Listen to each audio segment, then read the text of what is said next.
Hi friends, ఎన్ని స్వీట్లు తయారు చేసి అమ్మవారికి నైవేద్యం కింద పెట్టినా మన ట్రెడిషనల్ స్వీట్ సేమియా పాయసం అనేది కంపల్సరీగా ఉండాలి కదా. ఈరోజు అమ్మవారికి అయితే నేను సేమియా పాయసం చేసి అయితే పెట్టేసుకున్నానండి. ఇప్పుడు ఆ వీడియో మీ అందరికీ కూడా షేర్ చేస్తున్నాను. ముందుగా స్టవ్ ఆన్ చేసి కళాయి పెట్టుకొని 1 స్పూన్ నెయ్యి వేసుకొని 1 ఫుల్ కప్పు సేమియా కాళ్ళను అయితే వేయించి పక్కన పెట్టుకున్నాను.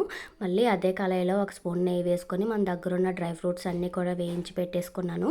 తర్వాత 2 గ్లాసులు నీళ్ళు వేసుకొని నీళ్ళు అనేది ఒక పొంగు వచ్చిన తర్వాత వేయించి పెట్టుకున్న సేమియా కాళ్ళు అన్నీ వేసుకొని ఉడికించిన తర్వాత 1 ఫుల్ కప్పు సేమియా కాళ్ళు అయితే 1/4 కప్పు పంచదారను అయితే వేసుకొని పంచదార కరిగిన తర్వాత 1 గ్లాస్ అయితే చిక్కటి గేదె పాలను అయితే వేసుకొని 2-3 నిమిషాలు ఉడికిన తర్వాత ఫ్లేవర్ కోసం కొద్దిగా అయితే 1/2 టీ స్పూన్ ఇలాచీ పౌడర్ని వేస్తున్నాను.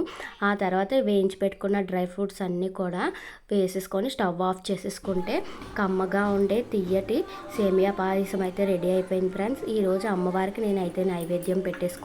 వీడియో నచ్చితే లైక్ చేయండి, ఛానల్ అయితే సబ్స్క్రైబ్ చేయండి. Thanks for watching.